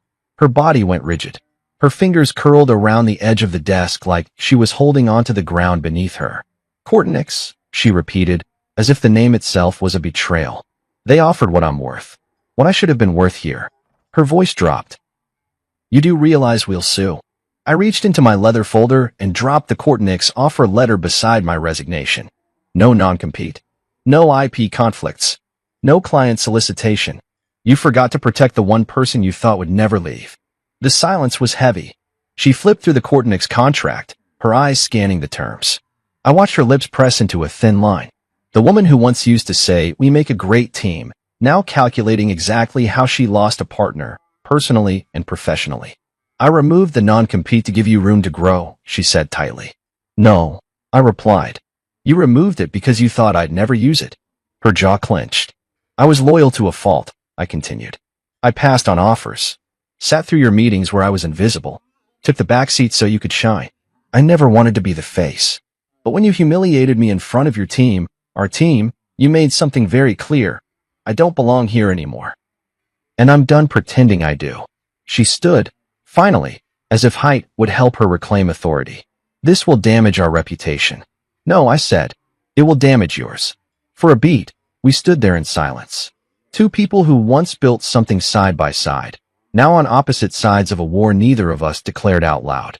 The room felt colder than I remembered. More clinical. Less ours. "I built this company," she said quietly. "So did I replied. "And now I'm building something else." There was a finality in the way I said it. Her mouth opened slightly, then closed. I could tell she wanted to say more, but there was nothing left that could undo what had already been broken. I turned to leave. "Marcus," she called just as I reached the door. I paused, hand on the knob. "Why now?" she asked. Her voice wasn't demanding anymore. It was something closer to human. I looked back at her. The woman who used to dance barefoot in our living room, who once whispered her dreams against my collarbone, who used to believe in us. "Because yesterday," I said, "I realized I've spent too long being loyal to someone who stopped being loyal to me." Then I opened the door and stepped out. By the time I reached my office, news had already started to ripple through the floor. Devin from legal gave me a long, unreadable look. Maria from finance stood near the coffee machine, eyes glassy. I gave her a nod. She smiled weakly and mouthed, "Thank you." I packed my things in silence. A few folders. My son's crayon drawing of a rocket ship. A coffee mug that said, "Do the work." I left the framed picture of Karina and me at last year's gala in the drawer. That wasn't a memory I needed anymore. HR pinged me before I could head out.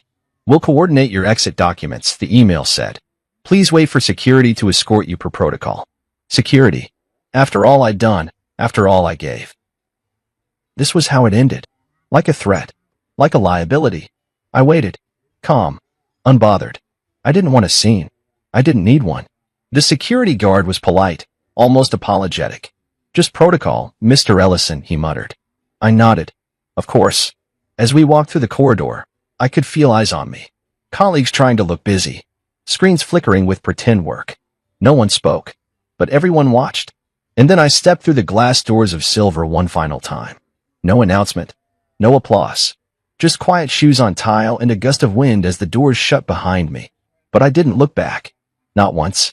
The air outside Silver's building was different. Not just cooler, but freer, like the kind of breeze that lets you know you've just walked away from a fire and survived.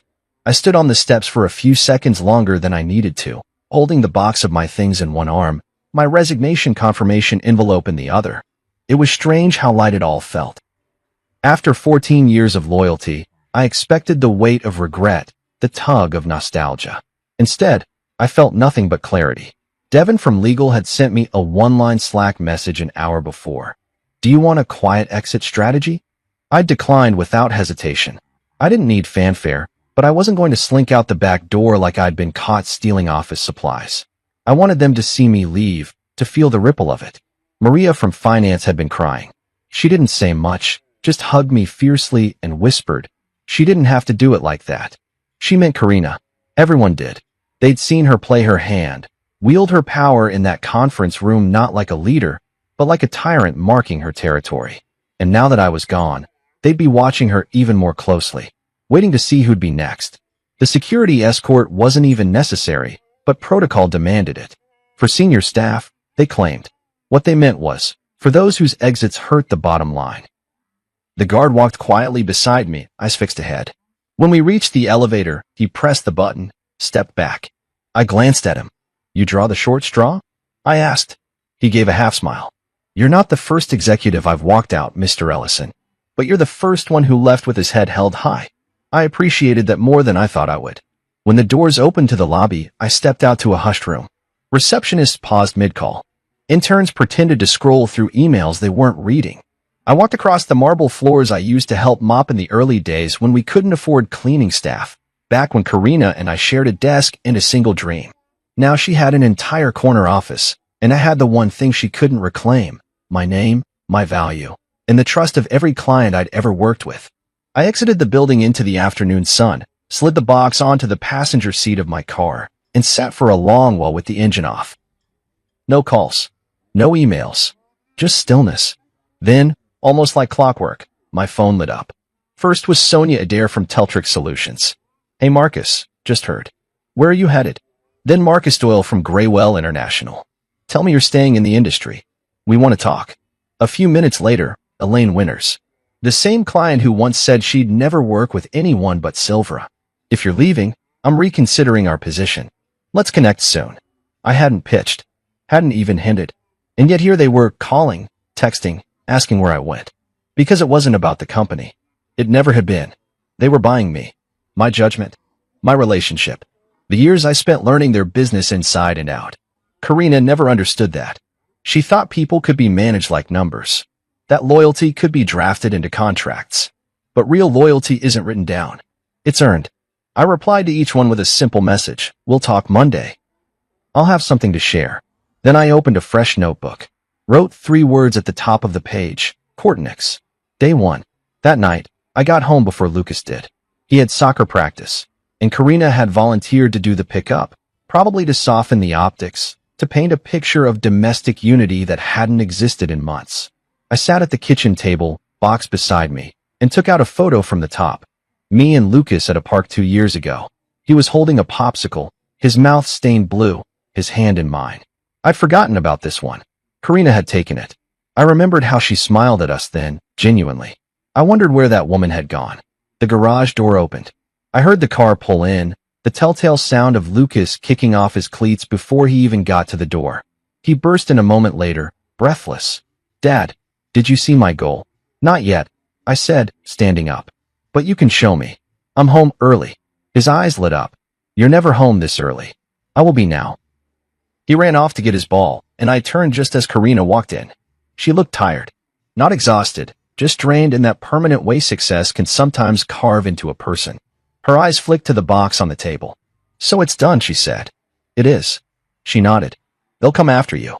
I didn't take anything that wasn't mine. No clients solicited. No documents. You built your company on rules. I followed everyone. She sighed and leaned against the kitchen counter. I didn't think you'd actually do it. I know.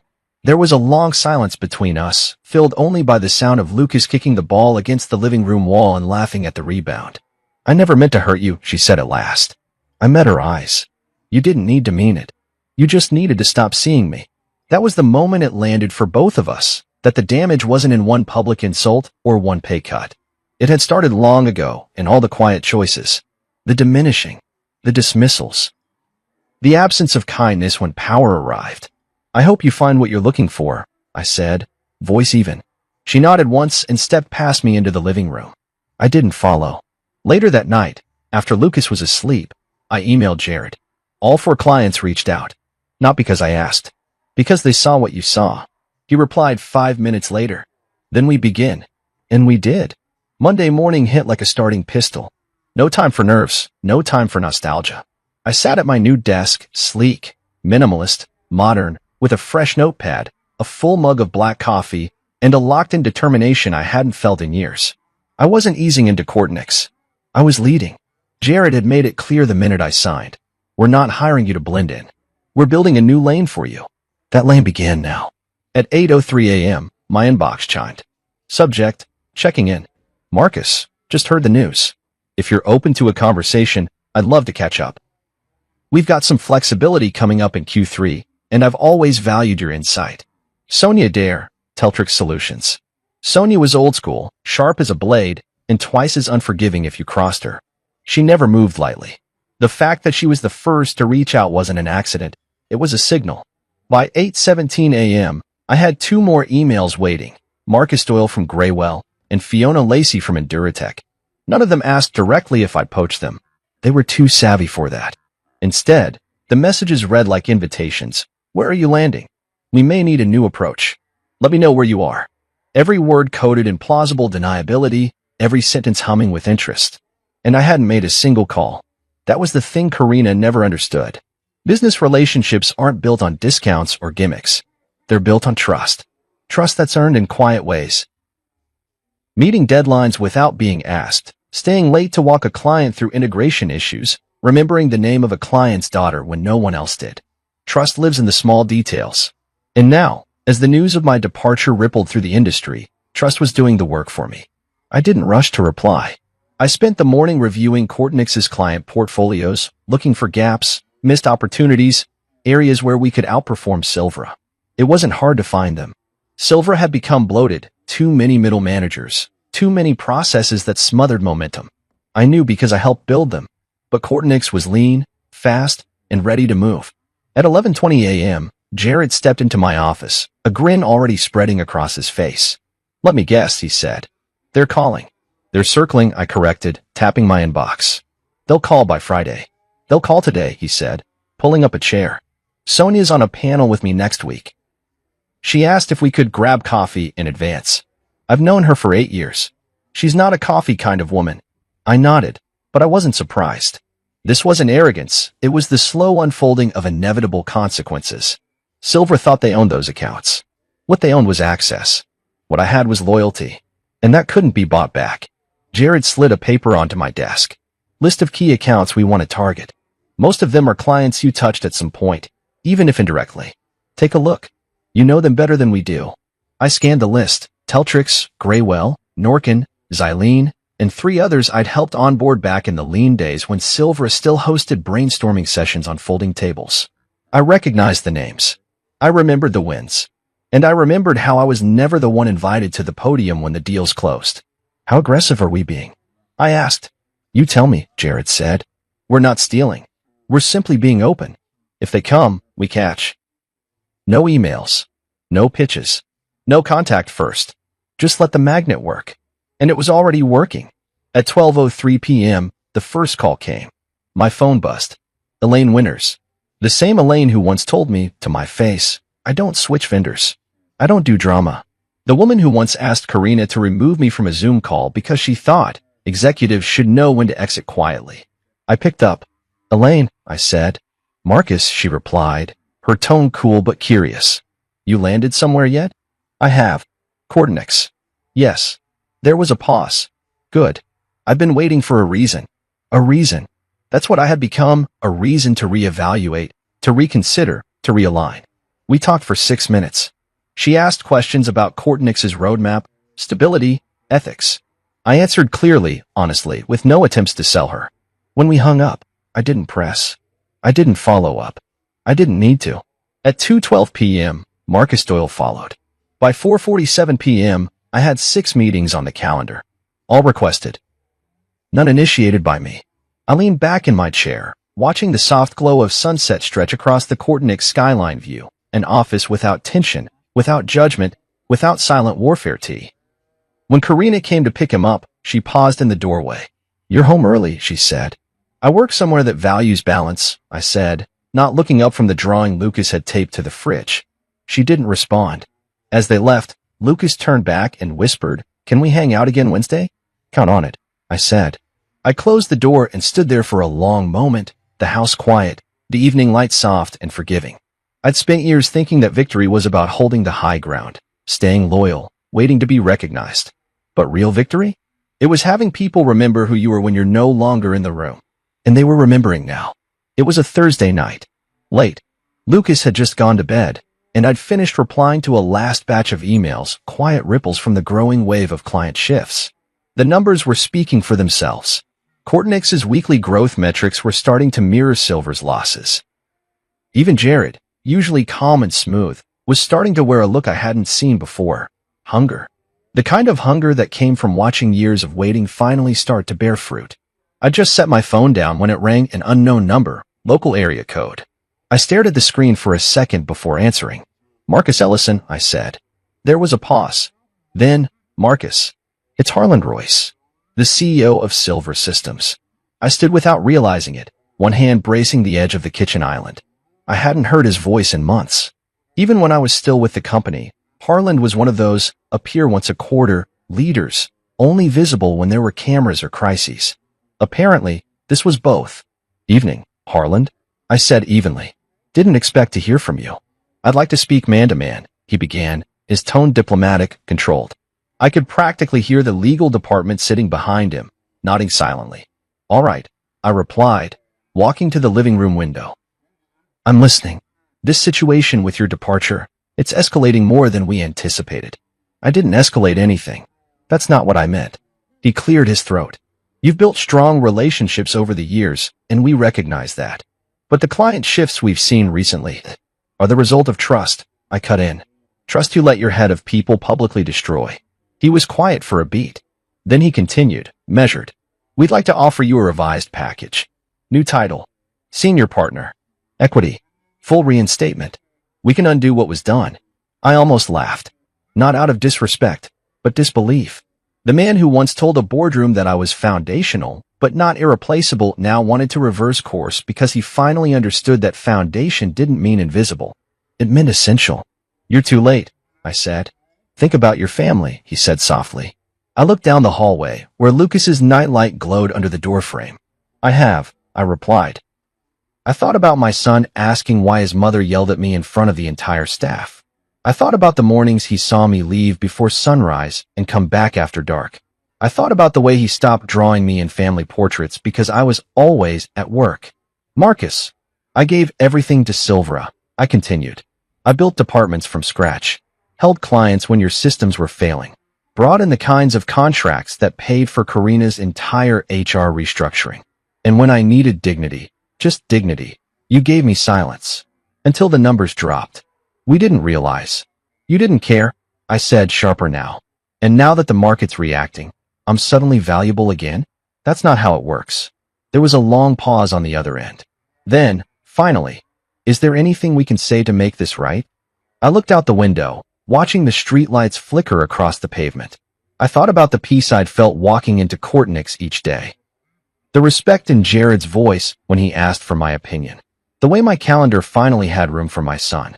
I thought about the meetings I'd had that week alone, 7 clients already transitioning, for more reviewing proposals, the new team I was mentoring, people who looked at me not as a relic, but as a leader. And I thought about Karina, who hadn't reached out once. Not to apologize, not to explain, not even to argue. "You can't make it right," I said, "because you let it go too far. And the worst part is, you probably still don't understand what you let her do to me. You didn't lose a name. You lost the one person who never asked for the spotlight, but held your brand together when everything else cracked. Another pause. But this one had weight. I see, he finally said. No, Harland. That's the problem. You never did. I ended the call.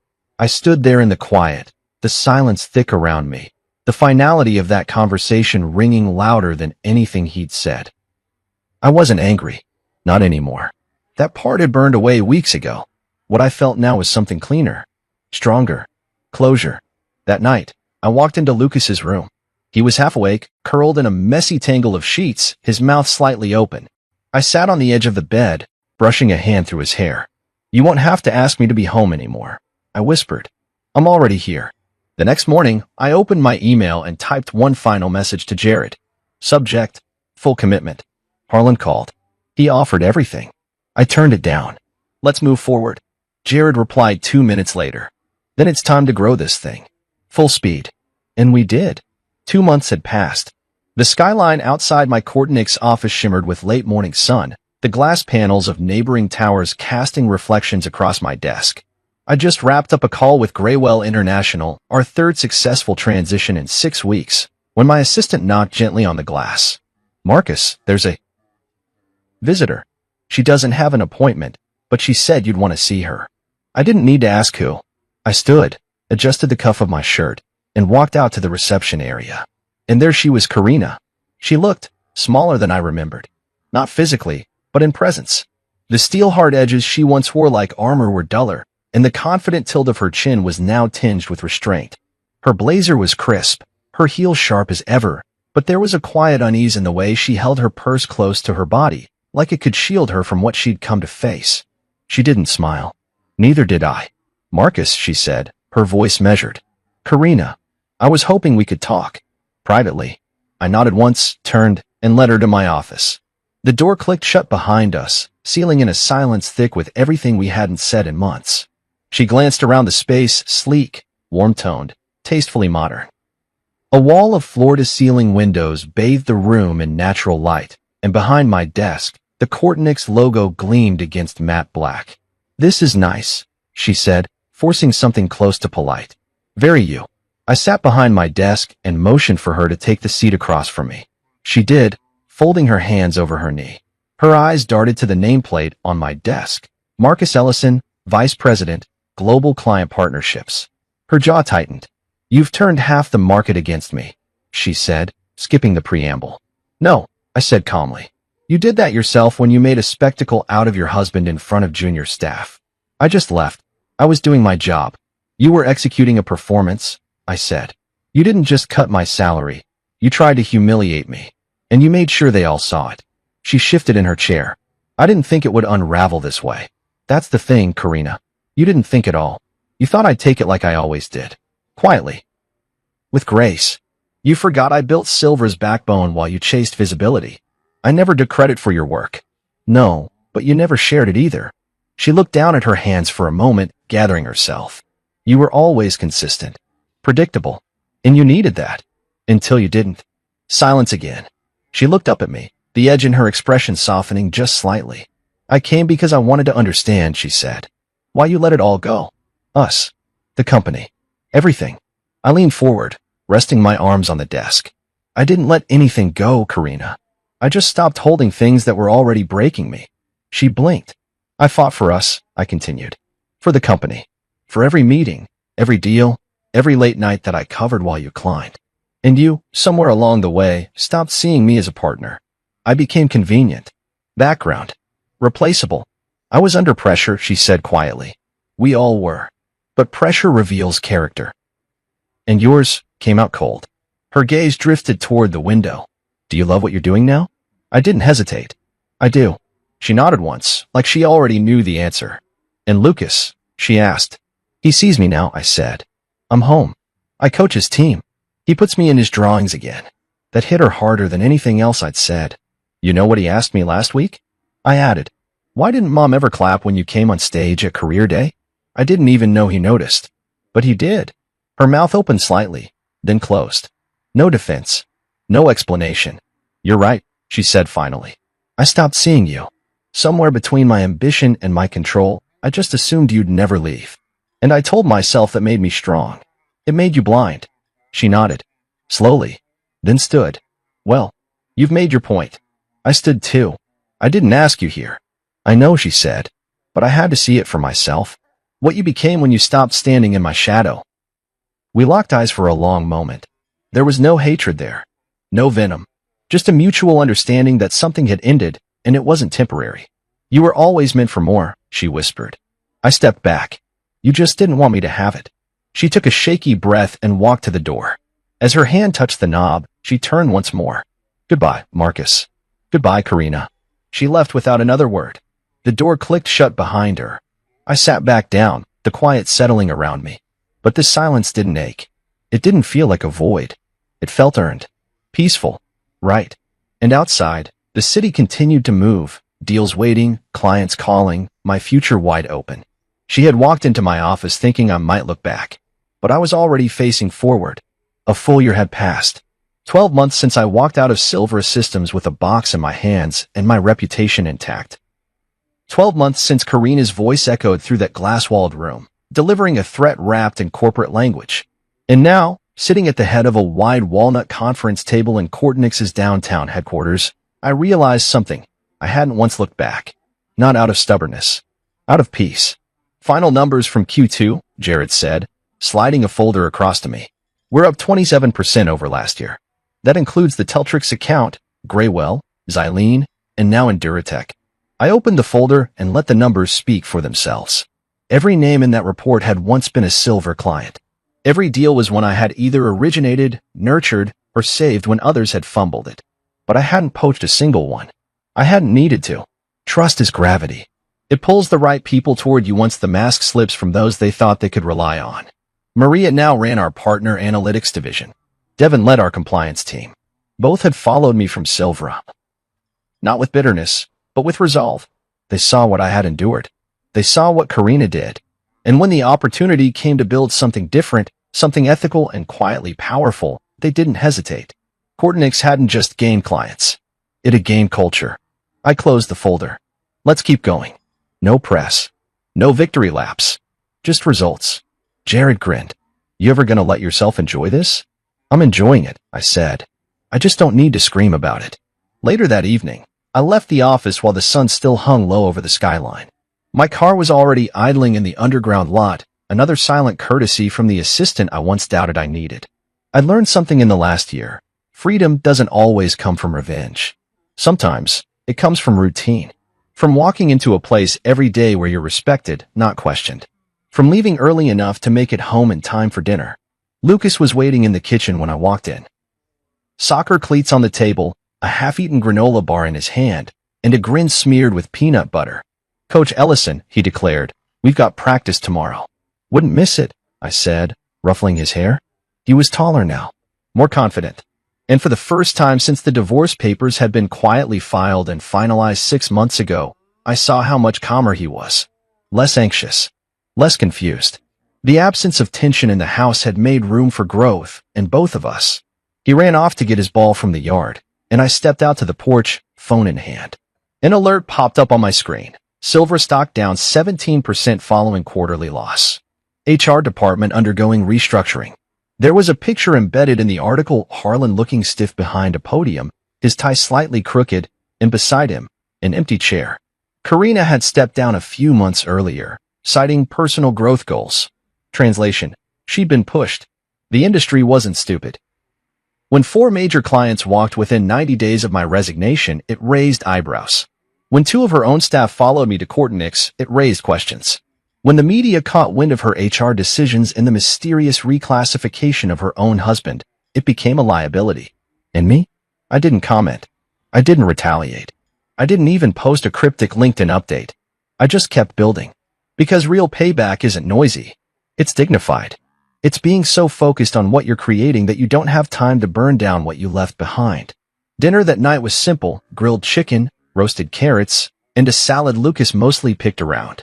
We laughed about a joke his coach told, and when he went to bed, I sat by the window with a glass of wine and the soft buzz of contentment settling around me. I thought about everything Karina had once meant to me, everything we tried to build together, and how she had weaponized the very thing we created. But I also thought about what came after. The morning sun through Kortnitz's floor-to-ceiling windows.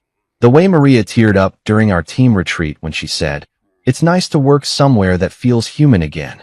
The late-night pitch meetings with Jared where we built strategies off instinct, not ego. The emails from clients who said, "We trust you to lead this." Karina's voice was gone from my life now. Her silence was louder than any apology would have been. But her absence didn't sting. It was a gift. Because the truth is, I didn't need her to fall for me to rise. I didn't need Silvera to burn to prove I'd been fire all along. I just needed to walk away and remember who I was before I started shrinking to fit her spotlight. I took a final sip of wine and looked out at the stars peeking through the dark. Then I picked up my phone and opened a blank note. Reminder to self. Leadership isn't loud. Dignity doesn't beg. Loyalty, when abused, becomes clarity. Trust will follow the person, not the brand. The best payback is peace. I closed the phone, set it on the table, and turned off the lights. Tomorrow would come. And I was ready.